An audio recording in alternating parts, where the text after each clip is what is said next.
question and 45 on the second. Sure. Yeah, Because we the can first do. question's pretty, we should probably talk about that pretty quickly. Great idea. I think however long it needs to my voice, sorry, excuse me.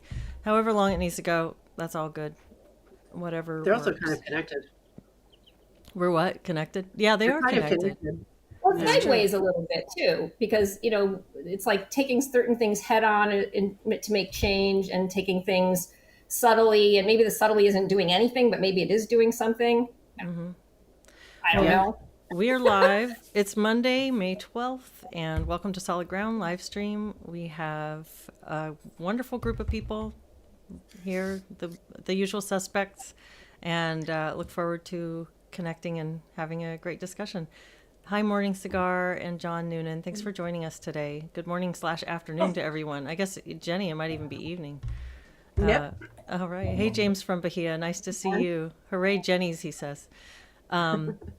So let's see. Why don't we, last week we kind of did a round of just real quick introductions, just like a one-line introduction, just to orient people to whose voices they're hearing and faces they're seeing. For anybody who's not familiar, I got a comment a little while ago that somebody new to the show doesn't even know who's talking and what's going on. So I thought it would be nice to just throw in a very brief, you can just say your name and one or two things about yourself if you want. I'm Leslie Elliott Boyce, and this is this YouTube channel, Radical Center. I host the videos on here, so that's me. Jennifer, you want to go next? Yes, hi, I'm Jennifer Friend. I live just outside Washington, D.C. I'm a psychotherapist and concerned about the impact of woke ideology in our culture. Christine? Hi, everybody. I'm Christine Siefan-Wolk, and I live just outside of LA in California. And I'm a psychotherapist as well, and a former professor of clinical psychology in a graduate school program, which I left because of the woke ideology and my desire to not teach it or support it. So that's what connected me to Leslie and what brings me here with all of you wonderful people. Thank you for having me. Thanks, Christine. Deborah? I'm Deborah Knox. I'm in New York City, and I originally came here because of concerns about woke ideology, but I must admit I'm more interested now in general, how are we navigating from that to something next? And I'm concerned about also if things become very illiberal or authoritarian on either side. And so I feel like I'm navigating kind of like this. All right. Aaron? My name's Aaron Kindsvatter. I'm a psychotherapist in St. Augustine, Florida, and former professor of counselor education, where I was tenured, and I left higher education because I feel like the ideological capture was deeply unethical, and felt that I just couldn't participate in that, and very much hoping that we're entering a period of reconstruction and counselor education, and I hope to be a part of that. Awesome. Jenny? I am Jenny Holland. I am a haver of very strong opinions, mostly on Substack. My Substack is called Saving Culture from Itself, and I also write frequently for Spiked and appear on your wonderful program once a week. Awesome. All right. Thanks, everybody. And yeah, there's a couple of requests for names in the pictures. When we use this program, I don't think it has that feature. I can see if I can play with it and find out a way to do that. We have to enter it. We have to enter it when we come in. So I feel like it must be somewhere, but I have no idea. I'll see if I can figure that out. If I can, I will. I like this particular program because it lets us really interface with the chat better than using Zoom. But yeah, so we'll see if we can do that. Before we get started, Deborah, you want to briefly introduce people to Solid Ground? Sure, which I still have not memorized. On purpose, no. Solid Ground is a peer support community for anyone concerned about the imposition of critical social justice and/or authoritarian measures, such as medical mandates in their workplace, university, children's schools, or community. We offer weekly online peer support groups in which members share ideas, thoughts, and support for how to navigate the impact of these ideologies and answer the question, where do we go from here? You can join our peer support groups for $10 a month, and you can join our online forum on locals for conversation, written conversation for $5 a month. To find out more, you can find our Solid Ground Substack for the peer support and Solid Ground Locals for the online forum. Please note that Solid Ground does not provide psychotherapy or legal advice, and nothing we do should be construed as such. Awesome. Thanks so much. And yeah, this live stream is a chat that we do. We started when we started our Solid Ground peer support group a couple of years ago, and this is not the whole deal. This is just a way for us to connect and have dialogues with a broader community. But our Solid Ground support groups are small groups that meet online in synchronous video chat like this, but not recorded. And they're really great. We have these really wonderful conversations, explore all kinds of topics, personal and socio-political, and whatever's going on for people. So you're all welcome to come and find us there if that's something that you'd be interested in. And so a couple of things to talk about today. There's a few things coming up. And a few people have already said in the chat how much they like your Substack, Jenny, and mentioned the article that we'll get into in a little bit here. But first, I got a couple of emails from Solid Ground members who attended Aaron's group last week about a really great discussion you guys had. And I am not going to do it justice if I try to introduce it. So perhaps since you were there to host that group, Aaron, you can introduce that topic and then we can have a little dialogue. Well, the topic came up as we were discussing resistance to authoritarian measures. And one of the things that one group member brought up, and there seemed to be some interest in this, but we were nearing the end of the hour, was that sometimes people feel a little bit awkward in having conversations with counter-woke people because they feel like perhaps they didn't do enough, that they didn't speak out enough, that they didn't do enough to push back against this. And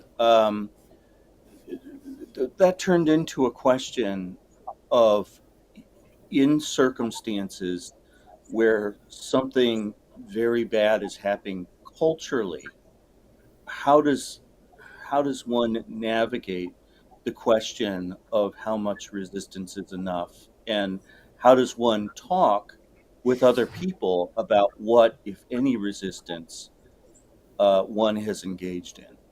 And one of the things I thought about is, it was maybe 6 weeks ago now, we were talking on the channel about some people who were leveling some criticism at one of us, maybe it was Leslie, about something.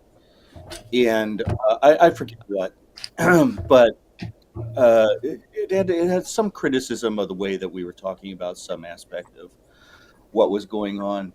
And I remember feeling very irritated by that, and saying something along the lines of, hey, if you've got so much to say, why didn't you say it publicly when the rest of us were speaking? And I've been worried about that since I had this conversation in my group. I still kind of, I do maintain that sentiment. On the other hand, I wouldn't wish to convey to people that they should feel that they didn't do enough, or something. And so yeah, it's something I've been thinking about, and something that came up in the group. I guess I'm not really willing to hear criticism from people who remained quiet, but I'm definitely okay with people who are, who did what they thought they could do, and were okay with that. Anyway, that was the gist of the conversation. Okay, I want to find the comment that was really, there's a really good comment from a Solid Ground member. He's talking about, he says, and it's really eloquent, my whole life I've had a fraught relationship with fear and how to respond to it, which has led me to err on the side of caution more often than not. Potential cancellation has been as much a subject of that fear as anything. I've found ways to take risks and push back, but they've often been subtle. And for better or for worse, I've made what I'm sure some people would think are unacceptable compromises to get through.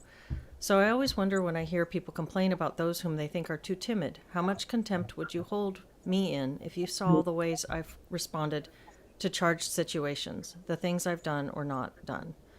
And then he quoted Chanel Fall, who is this fantastic Canadian teacher who's really put herself out there. In an interview that I had with Chanel over 2 years ago, I think it's a while back, one of the first ones that I did. And she said, atrocities have occurred throughout human history, and the only reason they have occurred is that individuals have been cowards. They put themselves first, right? They've thought, okay, well, I'll save myself in the short term, and hopefully other people will figure it out. And often it doesn't go that way. So I'm just at the point where I'm like, you know what? Like, nobody's asking you to go to war here. We're not telling you to put on a suit and you might get blown up. Like, you're literally just saying, just speak up. And if you have to change jobs, then that's a small price to pay to avoid. And then she says, yeah. She says, I understand that there's circumstances, like if you're a single parent and you've got 4 kids, like what are you going to do, right? But we're at that point where now where do we want this to go? People just need to speak up. And so he's kind of he's pointing out the sort of contrast in perspectives.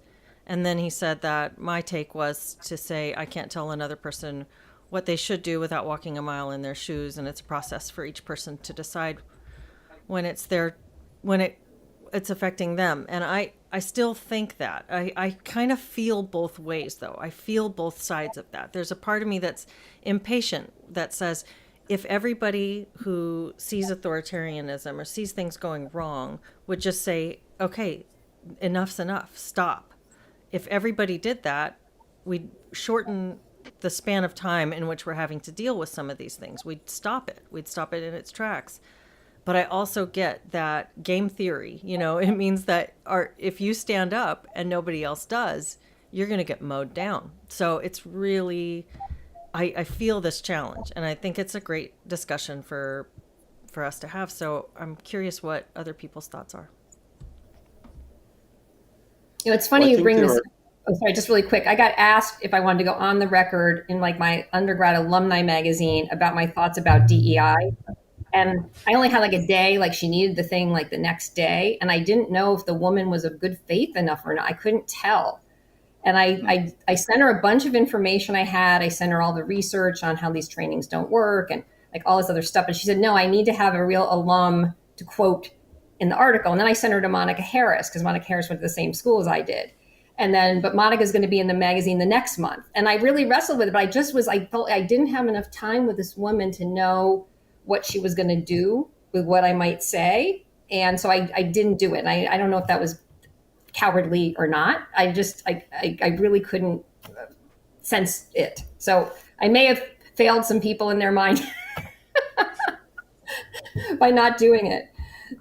I'd want room. I'd want like enough room to really get nuanced. And sometimes that's not there. And it's like, if you can handle getting whacked back and going at it. I think some people have the constitution to do that longer, maybe. And like, for me, it's a little, if I get whacked back, like if there's just a lot of energy fast, it's like a little bit hard for me to keep in. So I wonder if that's also people's constitutions. I don't know. I mean, I can speak from my experience about speaking up. And I spoke up and I spoke out, which is why I'm not a professor anymore and why I can't teach probably in the psychology field at all anywhere at this point. And I gave that up, and it was hard to do, but I did it because I was in a position where I knew that the stakes were high and I would probably need to leave my job. If I was going to say something, I was either going to have to leave willingly or I'd eventually probably be fired. So I decided that I was in a position where I could afford to do that and still like keep a roof over my head and keep food on the table and the lights turned on, and it would be okay. So that's one of the reasons why I felt comfortable coming forward. And in that scenario, I actually felt that it was kind of my duty to give voice, or, at least not to everybody, but to those who feel that they couldn't speak up because they were not in a position where they could afford to do that, either because their reputations would be, destroyed, either because they couldn't keep a roof over their head, whatever the case may be. So in many ways, I felt that it was my duty to do it because I had been given an opportunity to do it and still be okay at the end of it all. I mean, how I was emotionally about it is a different story, but the practicality of not having that job anymore, it was okay. I actually started working for FAIR almost right away. And so there was not even a transition period for me. So I don't frown on people who don't speak up. I understand that there are a lot of reasons why they don't. I just felt that rather than sit and kind of judge who's going to stand up and say something and who isn't, I was going to look at my own responsibility.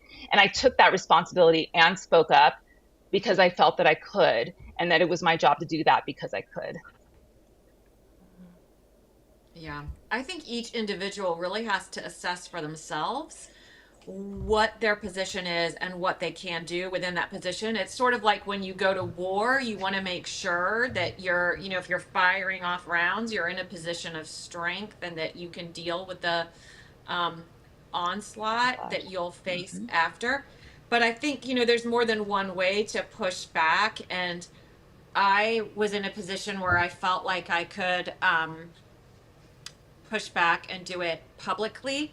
Um, but if I hadn't been, I think I would have still found a way to speak to what was going on in my workplace. I think I would have taken the information and I think I would have leaked it to people who would have been willing to publish it and discuss it publicly. So there are lots of different ways. I would say the one thing I would advise people not to do, if they can help it, is don't violate your own conscience, because then you have to Mm-hmm. live with it. Like, don't sign a statement that you disagree with and that really violates your values, because that's just a whole other level, I think, if you can avoid something like that. But I was initially really frustrated that more people didn't speak up in my workplace, because a lot of people reached out to me and said, thank you so much. I wanted to say something, but I felt like I couldn't. And some people really were in rough positions where it's like, oh, I'm a single mom. I have two kids with special needs, and I have to have the health insurance. I can't risk losing my job. I don't really judge somebody in that situation for not being willing to come forward. But I think look for other avenues where you can maybe influence things and move things in the right direction. Yeah. Something real quick, just something I want to point out. I noticed in both the things that both of you, your stories, Jennifer and Christine. Christine, you mentioned that you were in a position where you felt like you could leave your job and you'd be okay, and things would be all right for you. And Jennifer, I don't want to out your story, but I know you made some decisions based on things that you might have made differently had you known, and I can say that Yeah, buddy. yeah, like relationship stuff. And I Yeah. had a similar thing where when I first made this video, the first video posted on this channel, where I called out the university that I was attending graduate school in, and it was only like 2 weeks later that my marriage ended. And I went from being somebody who I was wrestling and wrestling with this, but at the end of the day, I only needed a part-time work. I didn't need a whole career to sustain myself, so my conscience could win out. And had things timed out differently, I'm not sure I would have made the same choices. So I have to be, I have to have a little bit of humility with this. Like, Yeah. just throw caution to the wind and stand up for what you think is right, because I think that we do make the decisions, like you said, Jennifer, based on our own particular position, oftentimes. Yeah. Yeah. Absolutely. I thought I was in an extremely secure marriage, emotionally and financially secure, and then afterwards, I soon found out that um, something had happened that was going to create complete and utter financial and emotional catastrophe in my life. So, had I known that, would I still have done something? Oh, yeah, absolutely, and enjoyed it, but I just would have been sneaky about it. So, Mm-hmm. It would have but changed I, things. sur- I survived. I survived, so it's Yeah. okay. But I definitely would have been more stealth about it. Yeah. I've been on both sides of this issue too, actually, because I think by constitutionally, um, I'm very like blunt, and I tend to um, confront situations head on. If I feel that there's an injustice being done, and I don't say that in a self-aggrandizing way, it does sound that, I apologize, but Even as a small child, I was like a 6-year-old or something in first grade, and there was this kid who was getting horribly bullied, and he was a total freak, and I couldn't stand to see him getting bullied, and I defended him, and then I was bullied for the rest of my time at elementary school. There's something in me that I like react like some people have like a bad temper. I react to things that are being like injustices small on a small scale. So I've confronted things like this a lot in workplaces and in directly face to face. But then when my husband and I had our business during COVID, after we closed down for a while and we reopened, and all of the ridiculous mandates that were coming down, the mask mandates and then the vax pass, and we just at that point I had spent a lot of time. I had been red pilled at that point, and I was very anti all the COVID stuff, and so was my husband. But instead of saying anything, we just didn't follow the requirements, and nobody came to our door to complain. I often wondered, did we lose customers over it? Maybe we did, maybe we didn't. I have no way of knowing. But at one point, a fellow small business, um, put up on Instagram or Facebook or whatever basically a denunciation of the Vax Pass, and it was very brave. And he came out and said, "Absolutely not! I will not do this on principle." And in response, a lot of the other small businesses, and these are people we knew, they were kind of like our neighbors and fellow traders, like we were in the same community, immediately started piling on. And I remember that because I had had a few interactions with people online as my business that were very unpleasant, and they kept me awake at night in a way that when I'm fighting with someone myself, does not keep me awake at night. Mhm. When I was part of our business, it really ate away at me, and it really stole my peace of mind. And we decided not to say anything publicly. We did, offer our support privately, which I know now from speaking to a lot of people who've been whistleblowers really annoys people, really annoys the whistleblowers sometimes. Um, but when you're in a situation of having built this small thing that is providing employment to like 5 people, um, and I mean, knowing the blood, sweat, and tears that my husband put into this, it had just been me, I would have happily said, there you go, pal. But I couldn't do it. I didn't want to do it. I didn't want to fight with a bunch of strangers on the internet accusing me of being a conspiracy theorist or a QAnon. Like I was like, I do not want to spend my time like this. And so we didn't do it. So I try not to have a ton of judgment for people who don't speak up. And like you were saying, Jen, like our version of doing it was just like, we're just going to pretend like this isn't happening. Okay. So we never asked anyone for a vaccine passport or anything like that. It's really hard to say. It's really hard to say. I will say, Deborah, in just response to what you were saying, it's like, I think part of the pain, like the pain point is the pain of being misconstrued, and deliberately so. And that in your heart of hearts, you mean well, and you may even be wrong. But the fear is once you let it out, the world can just attack it, whatever that thought is, and then that thought becomes you, and so the world is attacking you, and that not being able to control that is really frightening. It's like a frightening, deeply unpleasant experience, because like I actually don't like conflict. I don't like it. I don't fear it as much as some other people, but like I don't like it at all. But like it's very unpleasant. Like it's a very unpleasant process, even if you take out the livelihood issue, which obviously then ramps it up to 100. So having been kind of on both sides of this, um, I, I, I agree with you guys. Like it is context dependent, but again, sorry, like there does come a point where it gets extreme, but the worse it gets in terms of the authoritarianism, the less likely one single person standing up is going to do anything. I I just mean, wanted to add like, about, oh, sorry, go ahead, Jenny. No, I was going to say, like, if you were in Nazi Germany and you were like, actually, in like 1942, you're like, actually, no, I don't think this is right. They just would have shot you in the head and you would have been dead on the sidewalk. Like, that would have been over in 30 seconds. Too late. So, yeah, it's too late. I was going to say, the other thing, and I've had to reflect on this too, is how psychologically resourced, and just resource in general, is not even just financially.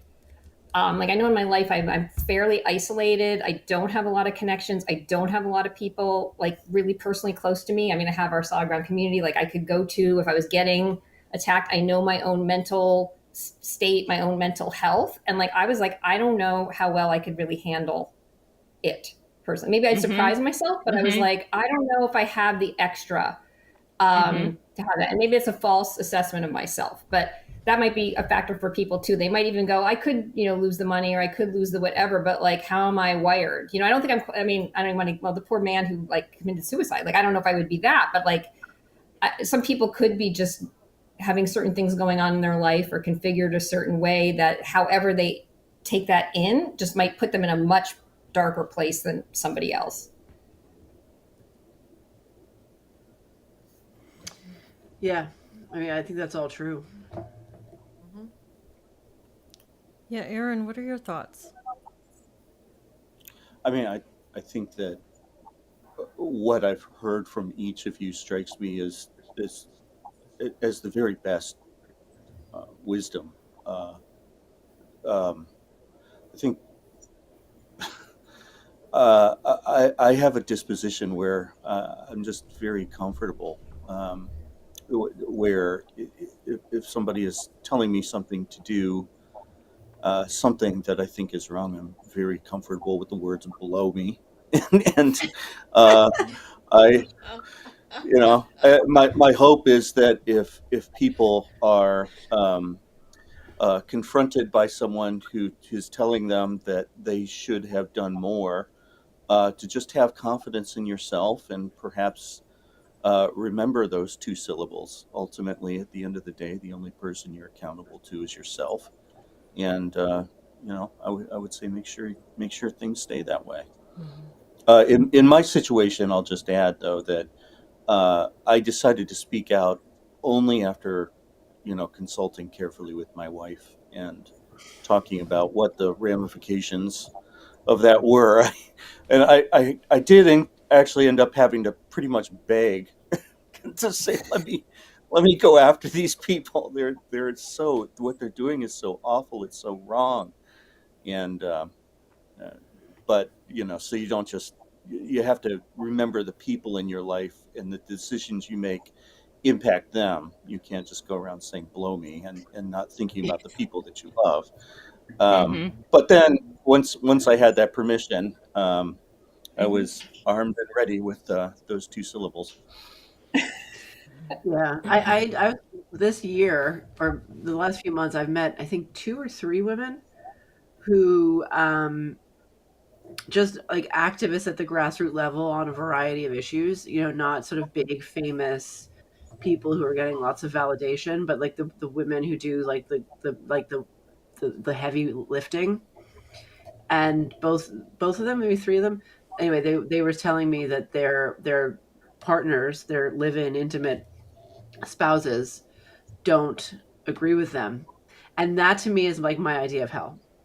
Like, Mm. how, because these women are already made pariahs in their communities by taking the unpopular opinion and being accused of like the QAnon and the Trumper and the far right, and that like that takes such a toll on you. You're literally just trying to protect small children from harm, and then to come home and have your spouse be like, why are you making such a big deal about this? Like, what do you like that to me?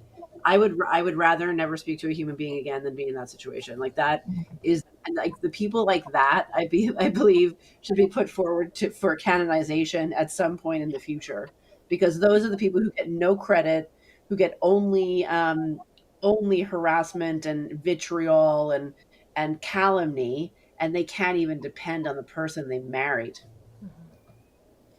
Yeah. Yeah. That's I've known bad. people. I've known people in Yeah, that situation, and it's that's just terrible. awful because you really need to be in that space where you have the support, and to not have it, I think is just it's so hard. Yeah. Yeah. And I guess there's always there I think part of the question or part of the dialogue as I understood it from the comments that I got from Solid Ground members was about basically degree of pushback. What degree? Is it enough to sort of quietly resist, or must one come out and take a stand against something if it's wrong?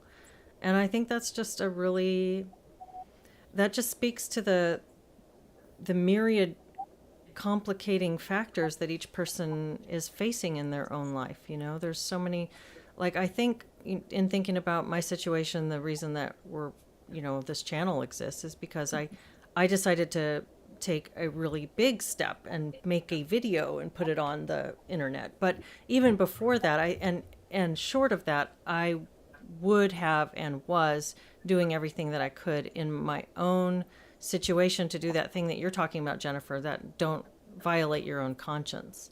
Say something if this is, if, I mean, in my classes where we're talking about race in this really particular way and gender in this way, and then the COVID mandates, I wrote to them every time and I spoke up every single time. But I was, you know, the degree I think is different for each person in each situation. Like, do you have access to being able to say something? Does it make, is there a point in standing up and yelling at everybody in your workplace just to get canned? Right. I mean, is that going to make any sense for you? But I like to think about, I always remember the categorical imperative, Immanuel Kant. You know, if you can think, would this action be right if everybody were to take this action? If everybody in this situation were to do this, would this be correct? What would the outcome of that be? And using that as a way to look at these dilemmas in one's own life. It's a fascinating topic. I'm sure there's so much more to say about this. We've talked about this a little bit in the context of, I know maybe it was even a year ago or more, Peter Boghossian came out with this really strong statement that was basically like, where were you all when I put my neck on the line? And all the latecomers who are just joining the anti-woke, you're not really welcome here. You're a bunch of pansies who were too cowardly to say anything, and you just waited for other people to blaze the trail, and now you're doing it now that it's safe. And he was really angry about it. And I again, in that situation, I could feel for that anger, and I could sympathize with that. And then I could also see that people's lives and situations are so unique that it's really hard to say for somebody else when the right time to do something is and what that right thing is to do. So, Yeah, that's a really hard one. Do you welcome people in? Yes, of course you should. But I don't begrudge Peter's anger at that at all. I actually that's an even trickier question to me. Is like, how far do you extend the olive branch? That's like a real test of wisdom and virtue, and I don't have an answer for it. yeah, Morning Cigar says, cannot do that. Got to let people come from the dark to the light, no matter how late to the party. And on principle, I tend to agree with that, because what is the point of your speaking up if not to persuade other people that you have Exactly. seen a better That's way? right. That's Exactly. right. Yep. I think, yeah, I feel that way too. To me, I just some of those ideas were so toxic and potentially dangerous. Making decisions and lumping people together on the basis of immutable characteristics to me is really kind of a nightmare and so frightening. And to me, it's so dire that as soon as somebody agrees, you know what, this is not a good idea, we're not going to do this. I'm like, almost like, okay, we have a clean slate, Mm-hmm. because I think it's that important. But I do understand, especially if you lost something you really valued, like your job, over it. I do understand being pretty ticked off that other people weren't also standing up, because I think there were a lot of people who disagreed. And if, 20 people in a workplace stand up and maybe draft a letter saying, "Hey, we're not doing this," then it's hard to fire all 20 people. So, um, I do I get think I that get it is, I mean, it is on some level also kind of unfair if one of your colleagues is being skewered and you agree with them and you don't stand up for them in any way or at least vouch for their character or try to defend them. I do think there's something that doesn't sit right with me about that. Yeah, I think one way to for me to kind of personalize that thought and chew on it is I in that first class that I've talked so much about where I had this DEI class disguised as a counseling course, and I spent a lot of that course trying to figure out how to challenge some of the things that we were being told, and raising some what I thought were really circumspect pushback, I suppose, but just little questions to sort of probe at this, like why XYZ. I could go on, but I won't belabor it. And I was repeatedly called out and humiliated by the teacher in the class. It was a really terrible experience, being singled out, being the only one willing to say, "Hey, wait, that doesn't make sense. Could you explain how?" And then being told, "You're we've heard enough white voices. That's enough of your white privilege," this kind of thing in front of a group of people. And then I'd have people thank me outside of class. And they'd sat there silently while that was happening. I could see myself being pretty angry at one of those people if later on they took a stand and said, "Yeah, this isn't right." And then me feeling like, "Well, where the hell were you? You were sitting right there with your mouth shut." So I get it. Like, I really do get that frustration. Yeah. Or if they think they're the first person who discovered this problem, right? Like all Oh, these that's people have annoying. been getting their heads taken off for weeks, and they just show up on the scene like I've discovered that this is a problem, and then they're like monetizing it or something, right? Like, Yes. Yeah, I think that's a good point. Morning Cigar speaks of bravery and courage, and that's probably the biggest surprise or eye opener lesson that I received after starting to talk about this in a public way was how many people said, "That's so brave." And from that, I didn't feel like I'd really done anything brave, but I saw how much people value bravery and courage and how it can be contagious. And I think that that's definitely a positive trend. I know it's a bit of a segue, I suppose, but I want to get into the article you wrote, Jenny, the one on the woke right. And so, why don't we just dive right in? Unless anybody Sure. has a final thought on this one, we can always come back to this another time if people want to talk about it. Okay, Jenny, why don't you introduce the topic for us? Okay. Well, this new phrase, woke right, has been like viral the last couple of weeks and has been kind of bubbling away in the background for about a year as far as I can tell. And again, as far as I can tell, it was coined by James Lindsay. I think that's universally agreed upon. And James Lindsay, as everyone here will know, is somebody who's done a ton of work, and I have followed an enormous amount of it actually. Um, Found him very, very helpful in literally explaining like a teacher, which is what he is, right?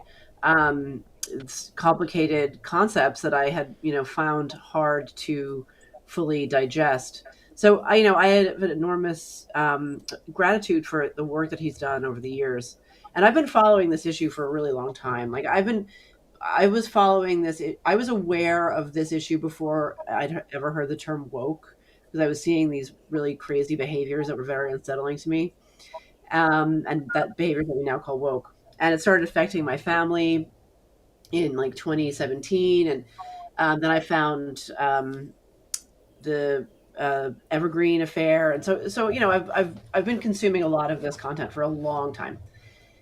But when he coined woke right, um, I just thought it's an oxymoron. Essentially, I don't think that the concept of woke, the ideology of woke, can be right wing. And from what I understand, to give it its due, he's identifying an identitarian strain in both the left and the right, which is completely there. Yes, there's no argument with that. But instead of just leaving it at that, he's kind of trying to shoehorn this concept and make it happen, like that character in Mean Girls who tries to make fetch happen. It's like so fundamentally I don't agree with it. I don't think the right wing can be woke because woke is basically neo-Maoism, and I don't think you can call Maoism right wing, and if you do, it's just so confusing and abstract and muddying the waters. It's not just not useful, it's harmful. And then the discourse online became really kind of unhinged and hysterical, and finally, after I saw this interview he did with Jordan Peterson, who again, I don't think there's anyone alive that I respect more than Jordan Peterson, and I still do. But the interview was full of so many like howlers that I couldn't quite believe what I was seeing. So it drove me to write this piece. Um, and I think there's two things happening. One is this conceptual confusion, and that's really, really important because the crisis is not over. Just because woke got a real like bashing in the 2024 election, it is absolutely entrenched still. So we can't just say like, oh, great, well now we can all sit around and philosophize. That's not happening. We have to stay. We still have to man the ramparts. But I also started to it also started to show me like there's been this like um, growth, flowering, and now maybe decay of like the intellectual celebrity next network. And that to me is really strange because like 5 years ago, no one knew who James Lindsay was. And certainly in the wider world, still to this day, most people don't know who James Lindsay is. So when I say celebrity, I mean in this very circumscribed world that we're talking about. But it's like there's been like a sudden degradation in the sense that he is saying. Like it doesn't make sense. And not only does it not make sense, he's being incredibly aggressive about it. He's being incredibly histrionic about it. He's being incredibly megalomaniacal about it. And what really got me, and this is going back to what I said earlier about injustice, I hate people being bullied. He started to bully MAGA. And MAGA to me is not just the Trump and his like generals, it's the blue collar men and women that make America work, that like make the electricity flow and like dig the like like everything that works in America is because of people who voted for Trump. Okay, bottom line, all of the infrastructure. All right, and for him to come around being like, swinging his weight around like nobody's listening to me and and you're all going to end up in some kind of like woke right dictatorship. I'm like, you are so full of shit. Like this is very alarming to me, and I don't know how like you went from being so like grounded in text and reality to this like kind of buffoonish figure. So that was a real thing for me. Like I was very energized by these MAGA attacks because I feel like they're so unwarranted. And I also feel like they're incredibly self-important, and that his self-importance is also unwarranted. And I think that's what that kind of sense that I felt like I was incensed. That's what Deborah, you were picking up on when you said that the article was like. I mean, maybe it was a bit much. So I apologize. So would a better term instead of woke right, would a better term be authoritarian right, or what is he trying? I haven't understood this term. I don't know what people are trying to He describe is when they saying, use the and I term. don't really understand it, Deborah. Maybe if you want to join in, I think he is saying that but that there are people on the right who are trying to cancel and deplatform um, other people. That doesn't none of these definitions rise to the level of what he's making it. Like yes, people on the right try to deplatform people. Well, do they? I don't know. I mean, they attack other people because they disagree with other people. I'm not sure if it's the same as getting deplatformed and getting censored. But that's his argument. Again, that doesn't make it woke. Like that's not the only defining quality of woke. People were censored long before woke Can ever I ask a existed. question about this? I'm curious because I've also been a little bit perplexed by the need for so much attention on this thing. I think patterns are sticky, and this is something that I've thought for a long time, that we had to beware sort of a backlash that creates the same pattern but with different content. And I guess when I'm thinking of woke, right, what I'm thinking is the woke is awakening to systemic whatever, right? So this Hmm. element of the right that's awakening to systemic feminism, or the Jews run everything, or the what's the oh, look at the IQ disparity, and Consensus. It's all a psyop. yeah, and Whatever. the black versus white, like, oh, we need to really see that the black people really are, criminal or whatever. So you see these kinds of really big, stupid themes, these identity based themes coming through. But on the other side, like, instead of, they're just like a reversal. And I see those and I think that they're a problem, but I don't see that they're such a problem that the likes of James Lindsay, who's a really brilliant man who did such phenomenal work with all of the stuff on wokeism, he's calling out how deeply entrenched this has become in mainstream society, and that this is actually the people who are running Exactly. your academic institutions and your government who believe in this kind of thing that they're pushing. And if you haven't realized that yet, here's what it is. But to spend so much energy calling out a backlash, why give it that much energy? So I guess that's my question. Am I right in my assessment of what he's talking about? And I don't know. I'm Yeah, I trying think to so. Well, I think understand it. yeah, I think you are. But also, I think what I've never heard him address is the fact that the examples he's giving are things like Nick Fuentes, the Groypers, and like Is that almost like right wing, or is that just that. I mean, idiots? he's a Fed. Okay, there is no Okay. way he is anything but a Fed. He's a little gay fake right wing Fed.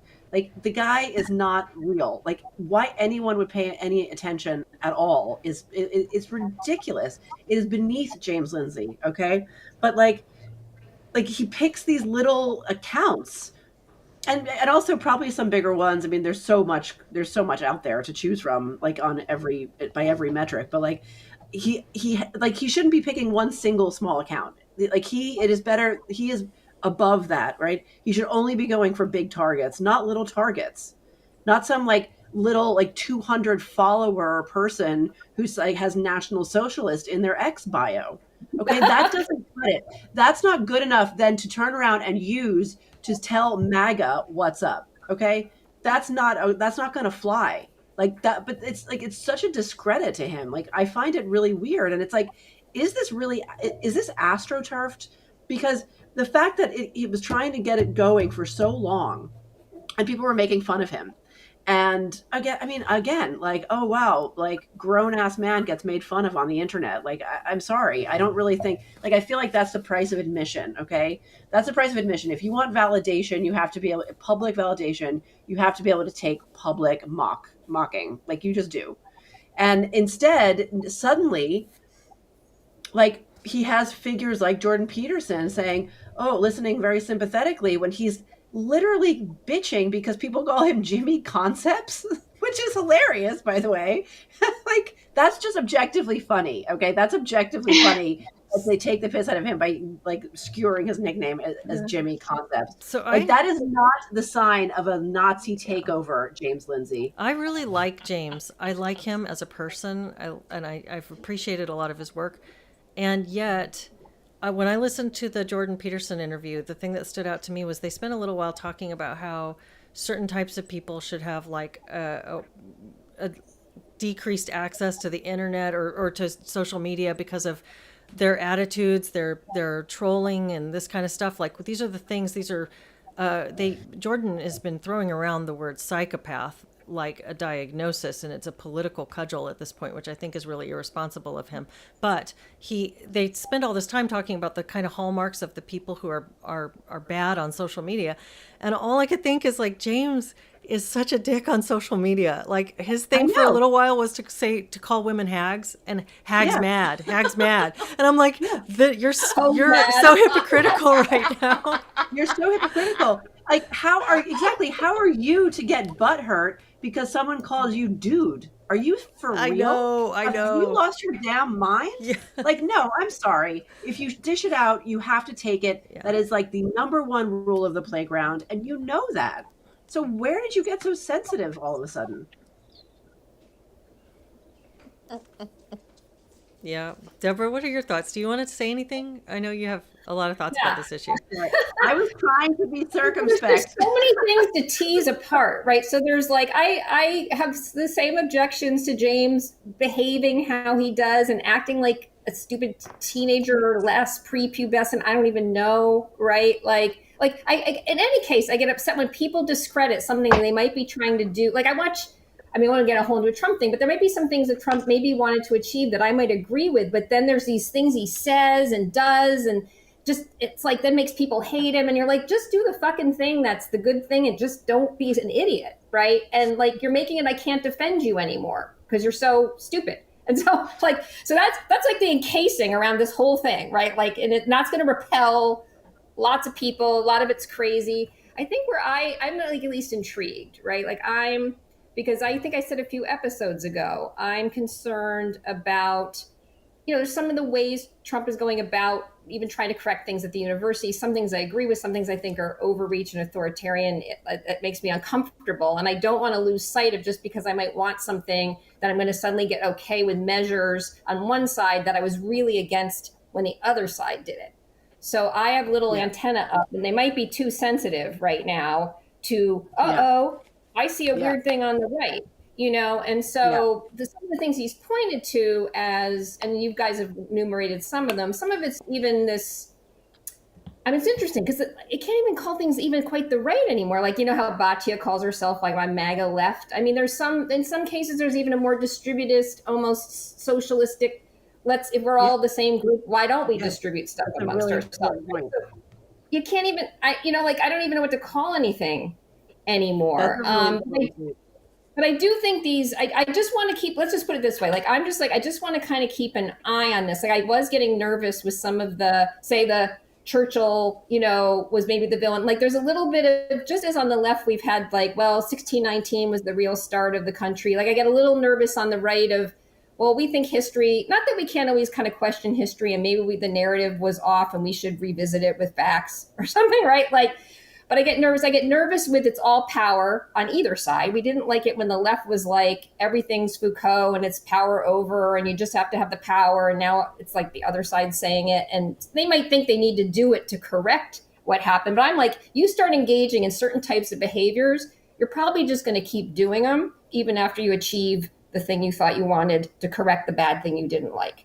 So I get nervous about that. Yeah. So I feel like it was, to me, the whole bringing the psychopathology and all this other stuff, I felt like that was going too out there, but it is interesting. And it may be just physics of societies, of having a certain pattern and this sort of postmodern thinking. And then to answer it, like the other group kind of ends up inadvertently mirroring some of the actions. Like it might be not even, like maybe this kind of just happens like in society.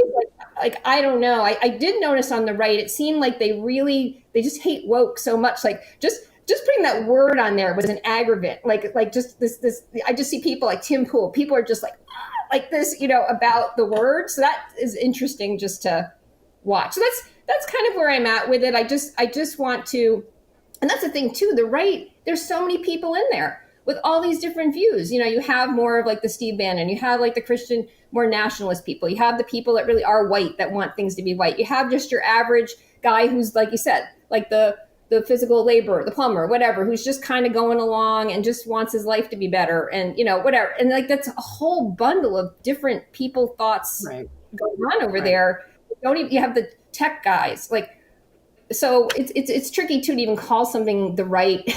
Like who, like which ones. And you said, and I'm trying to sort this out, and I'll finish up here in a sec, are they any ones of influence? Are they people that have the ear of the president or not, or what? So like I'm just trying to figure out that. And I don't know, honestly. I just want to jump in. Like, first of all, Deborah, you gave a much better description and definition of what woke right is and the sort of the concerns that are driving people to consider it as a term than James Lindsay has in a year. Number one, like you did a better job. Okay. Number one. And number two, you're absolutely correct in saying that the term right wing is really kind of amorphous on its own because like I'll give you a really good example. Steve Bannon, who's considered far right Hmm. in like in the mainstream media, they consider far right. He often like he will say like he is very interested in how Vladimir Lenin operated. I think James Lindsay's point is that means that Steve Bannon, maybe I'm putting words in his mouth here, so maybe he wouldn't agree, but Steve Bannon is authoritarian because he said Lenin was smart about some things, and he said that Carl Benjamin, because he said Marx was a good writer or something, that means he's secretly a Marxist. That means he's woke right. Those are spurious arguments. Those are like on their face. Those are like sophist BS statements to make. What you're pointing is something really interesting and worthy of discussion, which is how do you not replicate the crimes of your enemy and become as bad as your enemy? That's a really good question. That's a moral question. That's a philosophical question. That is not the question that James Lindsay is asking. James Lindsay is swinging his like big dick around and trying to get clout. And he's using these small non powerful people to do it, and that drives me around the bend. I think it should disqualify him from like from being taken seriously. I just want to say on that, there is the whole ego part of him. I have taken him somewhat as caring and wanting to give a warning for whatever we want to call the right wants to do to keep on with what they want to do that he would actually think is a good stuff that he should be doing and not let it get sidetracked. But he's got all this other nonsense going in, and it may be very much his own self-aggrandizement and everything like in on top of it. Now, some people are accusing him of trying to divide the right, and I don't know, maybe I don't. He's trying to just help. I think that is what he's trying to do. I think that's exactly what he's trying to do, and I think he's trying to do it to stay relevant. I think there's something else that we know. This kind of like doesn't really affect us, but like people became famous and built for businesses on their takes. Okay, that's a really tenuous position to be in. That's very tenuous. I understand that because I have a tiny little business doing that. Okay, so I'm like this tiny little fish. So for the people who are the big fish, like I can see them if I were in their position being like, oh shit, I have to come up with something really hot and new and spicy, and what's it going to be? Like, I think that might actually be a motivator for a lot of people. And I do hear just purely from people I know talking to me in social situations, none of which I would repeat, but like there's a lot, and I'm not applying this to James Lindsay in any way, but in general, even in the magosphere and all over the commentariat, there's a lot of grifting, there's a lot of lying, there's a lot of people who present themselves in a certain way to gain followers on the internet. That is the internet celebrity culture. That is the attention-based economy. So that's definitely part of it in terms of just people trying to jockey for attention, because attention is really what drives all of this, which is, I guess, unfortunate. Oh gosh, this is so fascinating. And I feel like if we'd started it sooner, this branch of the Pick it up discussion, another there'd be time. so much more to say. I have a lot more, many more thoughts on this, and including I'm so upset.